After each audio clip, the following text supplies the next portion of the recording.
All right, so we've looked at the Pearson product moment correlation a little bit. And what I want to do now is maybe clarify a little bit of what you've already looked at, but then extend it to where you can actually calculate R by hand. And this will also help you develop some better calculator skills. Because the better you know how to use your calculator, the easier a lot of this stuff is. But then also using this in a hypothesis test, and this is one way where we can determine if correlation is significant. Okay? Now, if you go into more advanced statistics classes, you'll look into doing t-tests with R values and then determining significance that way. That's beyond what we're going to do. We're just going to do simple, a little bit simpler of a test here. But this table I thought was really helpful, first of all. And you guys had some of those scatter plots you were looking at, or you even looked at the R value and you said, okay, well, should I describe this as strong or weak or moderate, or it's kind of in between? You know, these are some general guidelines. This is not something you need to memorize at all. But you'll notice here, for example, between a 0.95 and a 1 is very strong, and between a 0.87 and 0.95 is strong. Between a half and a 0.87 is moderate, okay? And then between a 0.1 and a 0.5 is weak. And then anything less than a 0.1, we could basically say there is no correlation here. Okay? Now again, these are general guidelines. This is taken from the old Hayes and Harris textbook that our homework is taken out of as well. But it's just kind of a guide to give you an idea of how you can describe them. But notice each description also has either positive or negative in it too. So that should be part of your description. Now, let's talk about hypothesis testing. How many of you have done hypothesis testing in like your science classes? Have you done any of that before? Okay. All right. Some people have, but basically, the hypothesis test consists of 5 steps, all right? First of all, you develop a null hypothesis, okay? A null hypothesis. And anytime we're doing a hypothesis test with correlation, our null hypothesis is going to be that there is no correlation. So we are going to assume that R equals 0. Now, understanding we're not saying that R is exactly 0, but we're going to assume that statistically speaking, there is no correlation. What exactly is null hypothesis? That's just, it's just a term used in hypothesis testing. You establish 2 hypotheses, the null hypothesis and the alternative hypothesis. And down here you see the region of rejection. Basically, so you choose one. We're going to calculate R and compare it to what we call a critical value. And then we will either reject the null hypothesis, or we will accept the null hypothesis. Okay? If we reject the null hypothesis, then we would accept the alternative hypothesis there. Okay? So the alternative is that there is a correlation. Now, what we're talking about here is that there is a statistically significant correlation. All right? You may get a correlation, an R value of, 0.15, and okay, there's a very, very weak correlation. So is there a correlation? Well, it depends actually on how big of a sample you're dealing with and all of that. And that's where what we have are called degrees of freedom. in a region of rejection, okay? So the third step here is calculating Pearson's R. That's what we've been doing with our calculator, and we're going to look at how to do it by hand as well. But then we determine the degrees of freedom. The degrees of freedom is always going to be the total number of pieces of data minus 2. Okay? So if you have, 10 points on your scatter plot, then 10 minus 2 is 8. So you're going to have 8 degrees of freedom. Okay? Now, this is going to help us find a value from a table that we'll look at in a sec to determine whether or not our correlation is significant. Because here's the thing, significance and strength are not necessarily the same thing. You could actually, if you had a very large sample size, you could have a very moderate or even somewhat weak correlation, but it could be statistically significant. Okay? On the other hand, if you only have like 5 data points, you could have a 0.9 correlation, but that may not be statistically significant because you only have 5 data points. Okay? So we'll look at actually determining that in a sec. So then you state your region of rejection.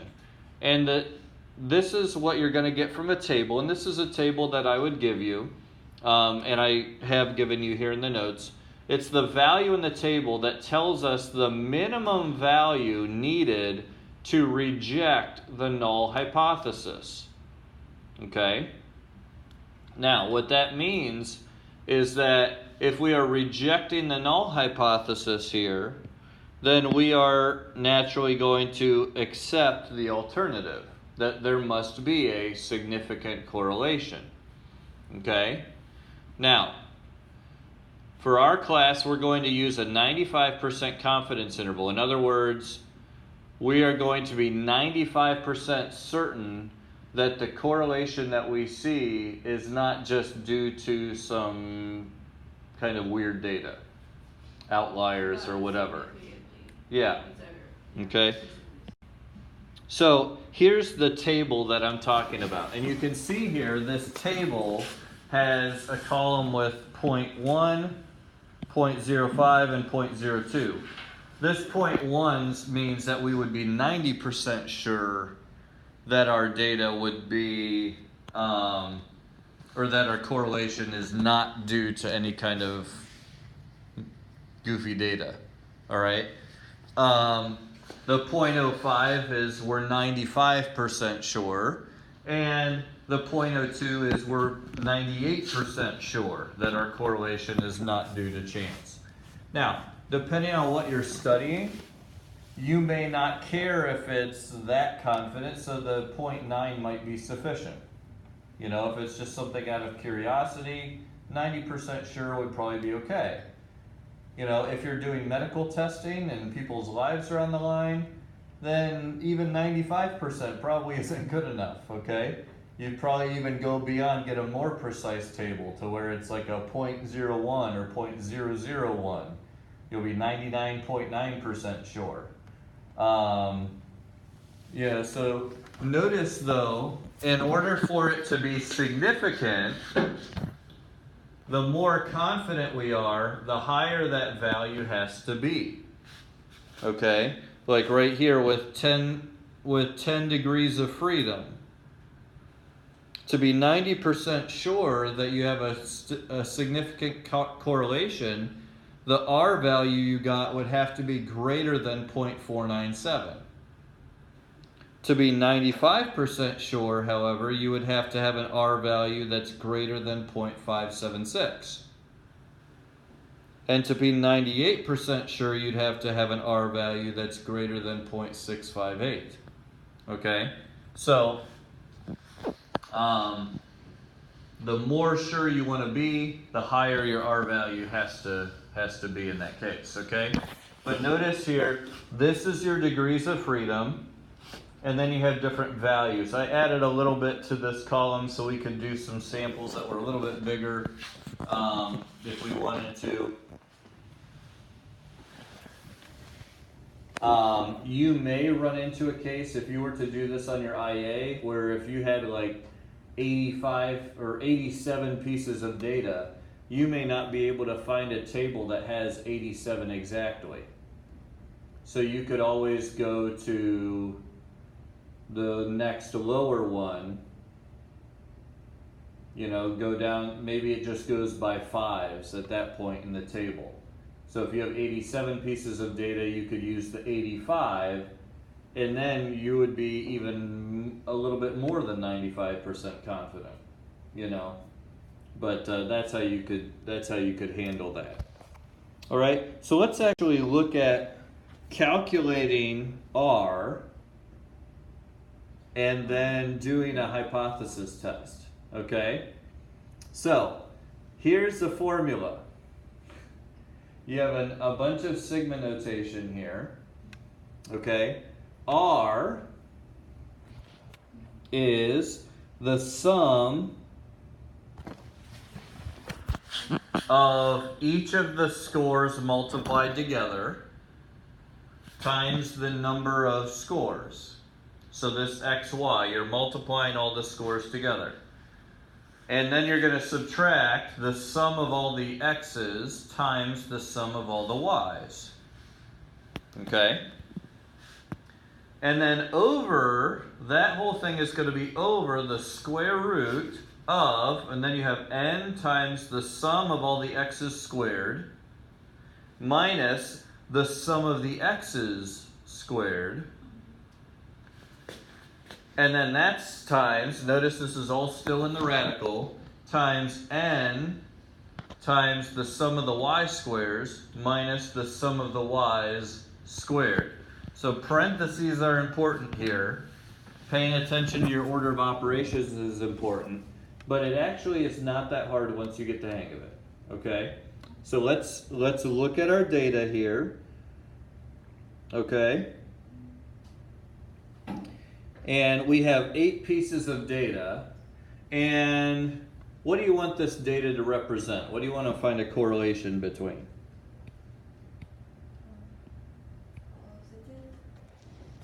Like just 2 things in the real world. What do we want to correlate? Apples and oranges. Okay. So here we have the number of apples on a tree, and y will be the number of oranges on the tree nearby. Okay? That'll work. Okay? So, there's a couple of things that we want to do here. The first thing I want you to do is to enter this data into your list. So put all the x's in y1 and all of the y's in list 2. Okay? Okay, now that you have that data in, we need to come up with a number of different sums. You'll notice in our formula, we need to add up all of the x's. We need to add up all of the y's. We need to multiply them together and then add those up. We need to square them all and add those up. And we need to square all the y's and add those up. Okay? So there are a bunch of different things that we actually need to calculate here. Our calculators, however, allow us to do this really easily. Okay? So, I want to actually show you how to do this. Okay? All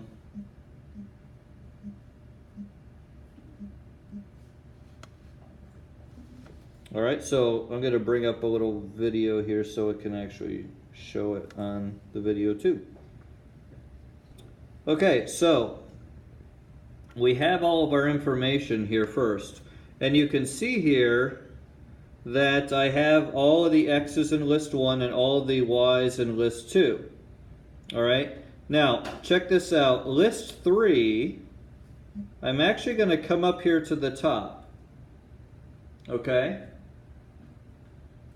And if I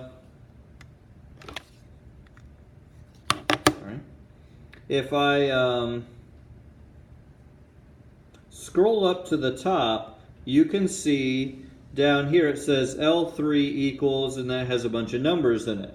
All right, so well, how do you get those numbers? If you notice, these are the x's multiplied by the y's. 5 times 13 is 65, 3 times 15 is 45. Here's the nice thing though, guys. You don't have to type them all in yourself. Check this out. If I am up here on L3, notice how that's highlighted, and I hit enter, it brings me down into here. Okay, I'm going to hit clear. And all I have to do is think about what I want to do. I want to multiply each of the items in list 1 with each of the items in list 2. So guess what I'm going to type in? Notice here above the number 1 is L1. So I'm going to hit second L1 times, and then I'm going to hit second L2. L2 is right above the 2. Okay, and you should see this here. Now it's saying L3 equals L1 times L2. Whenever you do an operation with two lists, it will take each of the corresponding pairs in those lists and do that operation.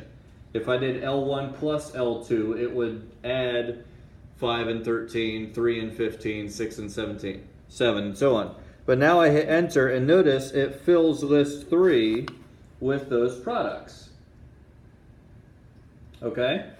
So now that I have that, I can write those in.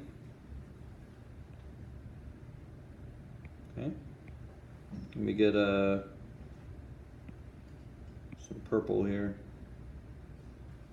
There we go. Okay. So we have 65, 45, 42, 36, 52, 44, 54, and 40. And you're saying, well, I can multiply pretty good. I don't need to do that. Well, you'll see here in a sec how that's going to be useful. All right. Now, for L4, for the list 4, you'll notice another piece of information that we need is we need all of the x values squared. Okay? So guess what? In list 4, I'm going to hit L1, and I'm just going to hit squared. And that will take each of the elements in L1 and square them. Okay? Again, this isn't math that we couldn't do in our heads, but you'll see why it's useful to have them in lists here in a second. Okay? So, all of our x squareds are now in list 4. Okay, so that's 25, 9, 36, 9, 16, 16, 36, and 64. Okay? Now we go over here to L5, and guess what? I'm going to do the same thing, but I need the y's to be squared. So, I'm going to punch in L2 squared. And notice it fills all of list 5 with my y's squared. So 13 squared is 169. What if you're getting an error message? Like I did it with L1, but it won't let me do it with L2. Yeah, mine go error too. I'll look at your calculators here in just a sec. Let me just fill these in. 49, 144, 169, 121, 81, and 25. Okay?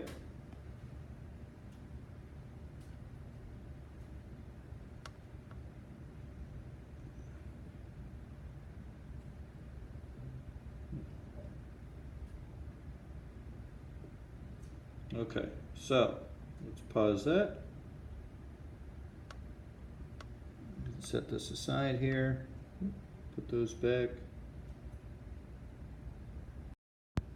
Okay, so at this point we have all the numbers we need, but we do need to add these up. Okay? And while what I just showed you with the lists is helpful to see the elements in the list. Okay?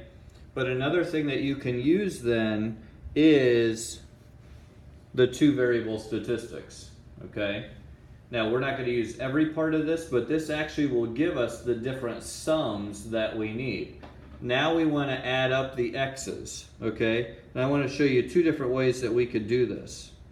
All right, so go back to the video here. And I'm actually going to go, I'm going to quit out of this. And you can see here there's a list menu above the stat button. Okay, if I hit second list, and I scroll over to math, you'll notice here it says sum. So I could choose sum, and then I type in L1, and now I know that the sum of all my x's is 39. Okay, so I could write that in. So that's 39. Okay, now I can do the same thing, except with L2. And I get 85. Okay? And again, I could keep doing this with all of my different lists. Okay? Another option you have though, and this is again where knowing how to use your calculator is really useful, is if you go to stat, and we are going to calculate two variable statistics, number 2 right here. Okay? Our x's are in list 1, our y's are in list 2. We don't have any frequencies. Notice what it gives us. Here's the sum of the x's. So we just found that it was 39, right? Well, here's the sum of the x squared. So that's 211. Okay, so let's move this to the side. All right, so this is a little bit faster than having to do sum list, sum list, sum list every time. Okay, so we have that. That's 211. Now, we're going to ignore those standard deviations and even the means. We're going to scroll down a little bit further here. Whoop. Whoop.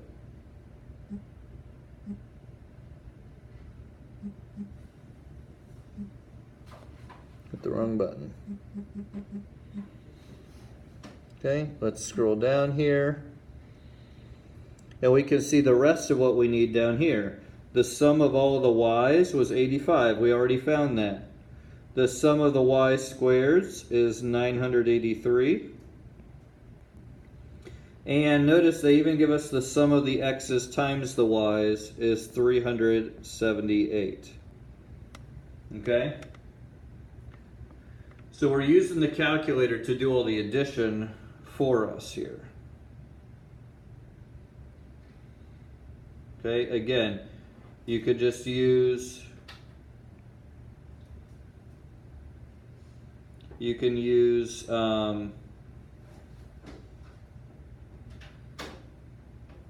to stat, calculate, and do two variable statistics, number 2. And once you do that, you could just scroll down and find all the things that you need. Okay? Gives you additional information that you don't need in this case, but it gives you all the stuff that you do need as well.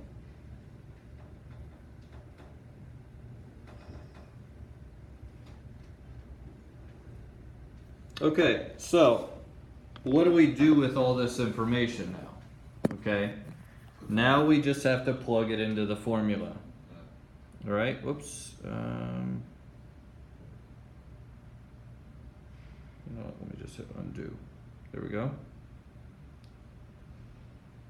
All right, So let's actually calculate this, and then we will do our whole hypothesis test. Okay? So, n is 8. Okay? So we're calculating our r value. N is 8. So everywhere we see an n, we're going to plug in an 8. The sum of the xy's, we got that to be 378. So that times 378. Okay? Minus the sum of the x's, which we found to be 39, times the sum of the y's, which was 85.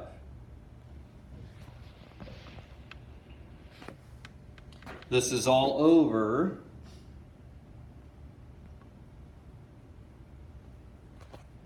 we have the square root, and there's 2 sets of parentheses in here.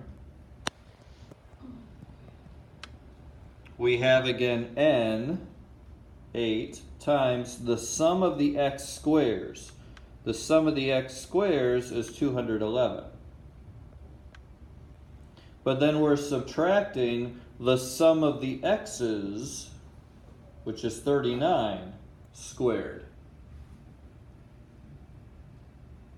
Okay? So it's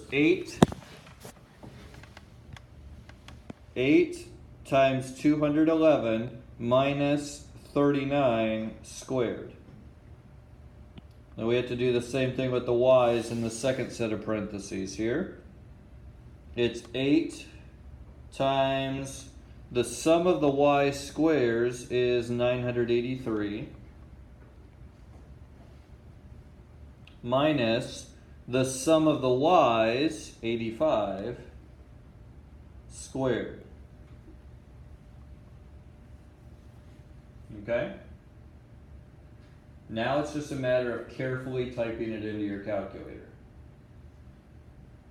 Okay?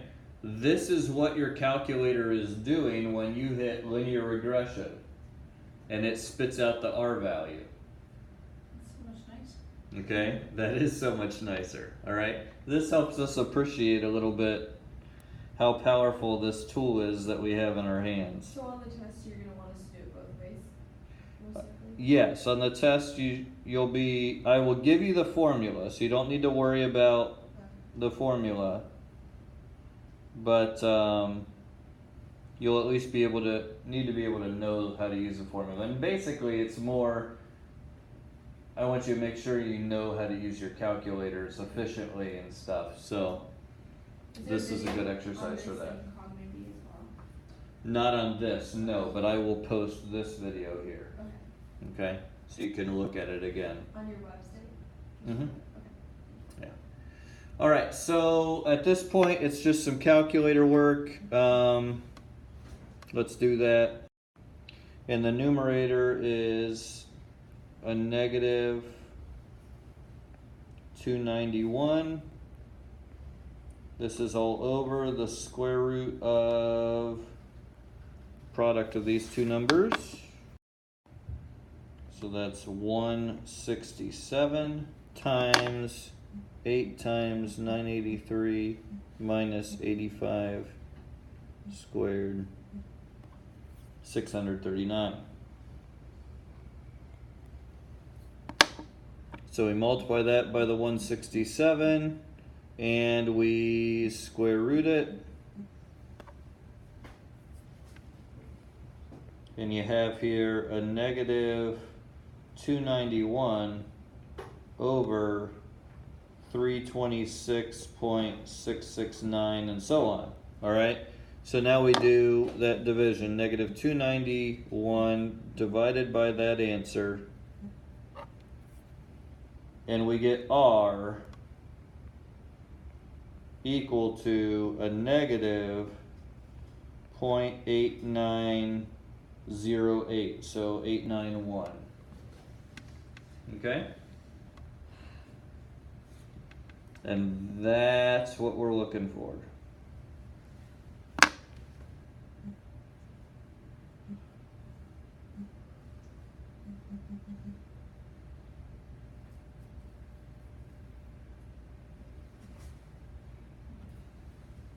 And if we put it in the calculator and do the linear regression, that's what we get to.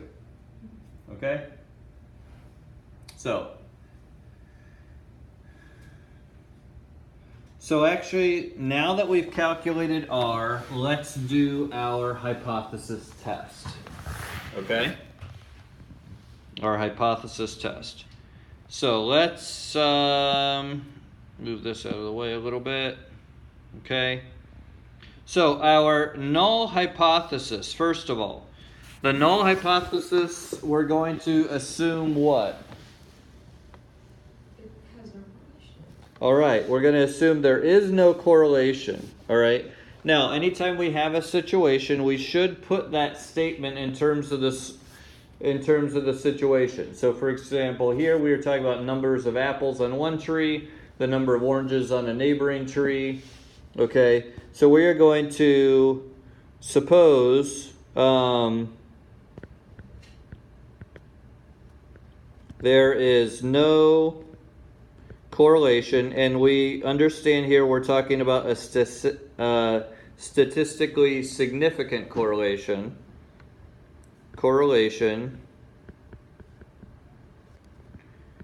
between the apples on one tree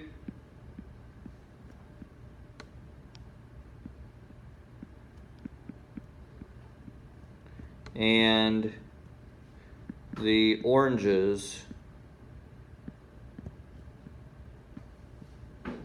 on another tree. Okay? So you might have to do some writing, and that's okay. All right, so there's no correlation between the apples on one tree and the oranges on another tree. So our alternative hypothesis would be what?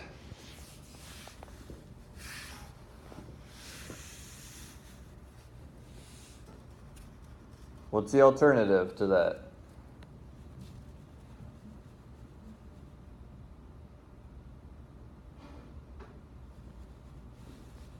And you accept the alternative and reject the null, but I don't know what it is.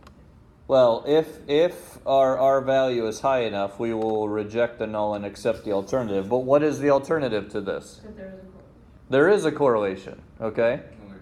That's all it is. There is a correlation. There is a correlation And we decide. between, yeah, and then the rest of this is which of these do we accept? And I'm just going to put ... just because I'm running out of room. Okay? Between our two variables.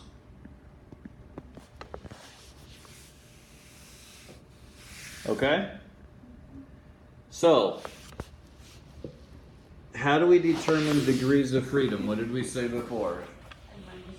It's n minus 2. So n in this case is 8. So how many degrees of freedom do we have? 6. We have 6 degrees of freedom. Okay? So now our region of rejection. R has to be greater than or equal to a certain value. And that value is what we're going to get from that table we just looked at. Okay? So, from that table, we got 0.707. That's the least R can be, and there actually be a significant correlation. All right? So now we know what R is. The absolute value, notice it's absolute value of R.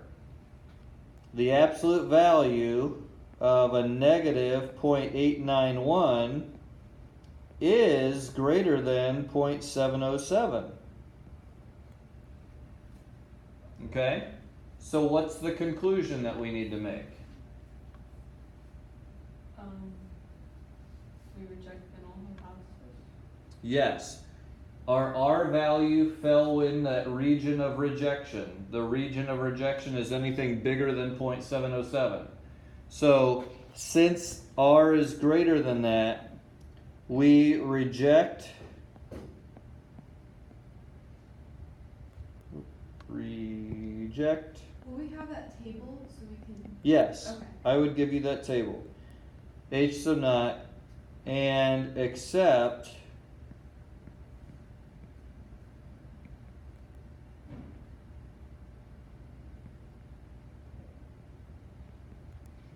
that there is a correlation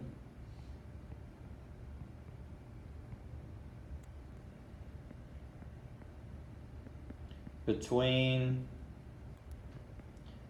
the apples on one tree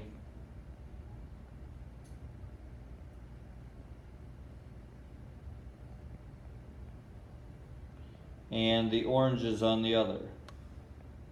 So if it's greater than the region of rejection, does that mean you reject the null or the alternative? Or do you make that decision? You know, the region of rejection is to reject the null hypothesis. Okay. You're always, if it's bigger than that, you reject the null. If it's smaller than that, then you accept the null. Okay. Now, one thing that we need to understand is, in interpreting this, understand the limitations. Here we were looking at two trees that happen to be nearby. Is this saying that there's a correlation between the number of apples on any apple tree and the number of oranges on any orange tree?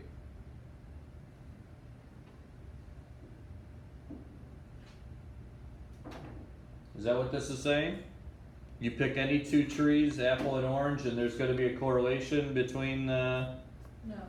No. Okay. Those specific trees. It's those two specific trees. Notice here, there's actually a negative correlation. So the more apples you have, the fewer oranges you end up with.